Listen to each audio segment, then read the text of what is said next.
नमस्ते बच्चों, कैसे हो आप? मेरे ख्याल से आप सब लोग अच्छे होंगे। मैं आपकी हिंदी टीचर लक्ष्मी।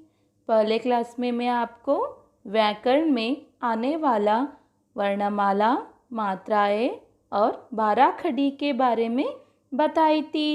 आज मैं 5वीं कक्षा को गद्य विभाग पाठ बोलूँगी।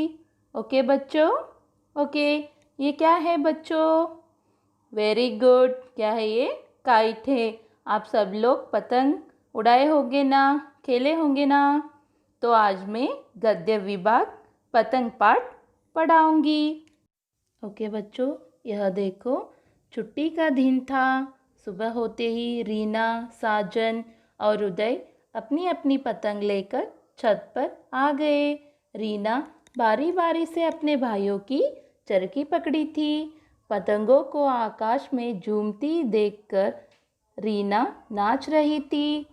ओके बच्चों, यह देखो, रीना, साजन और उदय अपनी पतंग लेकर छत पर पतंग उड़ा रहा है और उनकी बहन रीना चरखी पकड़ी थी। चरखी मतलब इसे कहते हैं, चरखी को हम क्या करते हैं, धागा बांधकर धागा के सहायता से हम क्या करते हैं, पतंग उड़ाते हैं। वो क्या कर रही थी, अपने दोनों भाइयों की चरखी पकड़ी हुई थी। वो झूमती हुई पतंग को देखकर वो नाच रही थी। तुम लोग को भी अपने पतंग उड़ाते हुए बहुत खुशी होता होगा ना। उसी तरह उनके भाइयों की पतंग देखते उसे बहुत खुशी हो रहा था।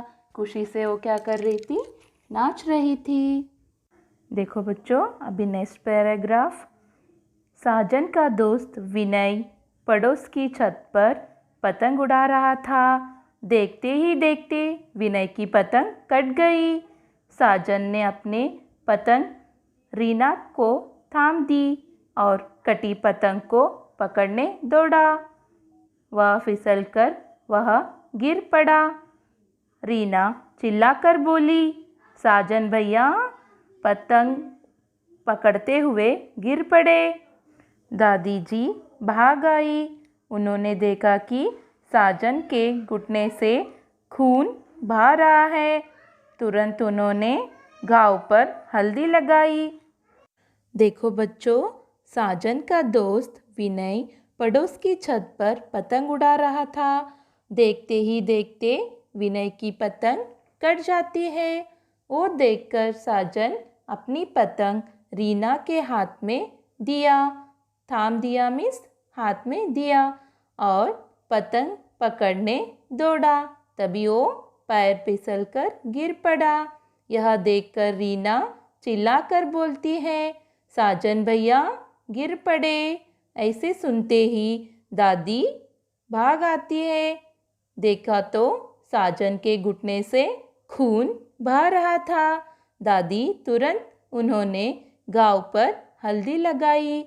आप भी कभी गिरे होंगे ना बच्चों। गिरे तो तभी माँ या दादी आके क्या करती है, हल्दी लगाती है। इस तरह यह साजन के घाव पर हल्दी लगाती है। कौन लगाती है? दादी। वेरी गुड, दादी हल्दी लगाती है। चलो बच्चों, अभी हम नेक्स्ट पैराग्राफ देखेंगे। बच्चों के माता पिता शाम को घर लौटे। रीना ने सुबह की बात बता दी। लाडले साजन ने कहा, पिताजी हमें पतंग उड़ाना बहुत अच्छा लगता है। माँ ने समझाया, पतंग उड़ाओ मगर सावधानी से। पिताजी ने कहा, आकाश में उड़ती पतंगों को देखकर बच्चों में जोश आ जाता है, खास करके कटी पतंग को देखकर। दादाजी ने साजन को समझाया, बेटा पतंग उड़ाओ लेकिन किसी की कटी पतंग का पीछा मत करो। दादी जी ने कहा, चलो छत पर हम मिलकर पतंग उड़ाएंगे। सभी खुश हो गए। सुनो बच्चों, रानी और साजन का माता पिता शाम को घर आते हैं। तभी रानी सारी बातें अपने माता पिता को बताती है। क्या करके बोले तो बच्चों, भाई कटी हुई पतंग को पकड़ने जाकर गिर गया और उसको घुटने पर घाव लगा है। ये सब बातें बताती है। तभी माँ बोलती है कि बच्चों पतंग उड़ाओ मगर सावधानी से करके माँ बच्चों को समझाती है। तभी पिताजी बोलते हैं, आकाश में उड़ती हुई पतंगों को देखकर बच्चों में जोश आता है, खास करके कटी हुई पतंग को देखकर। ऐसे पिताजी बोलते हैं। तभी साजन के दादाजी साजन को अपने पास बुलाकर बोलते हैं कि साजन बेटा पतंग उड़ाओ, लेकिन किसी की कटी पतंग का पीछा मत करो। यह बात बताते हैं दादाजी।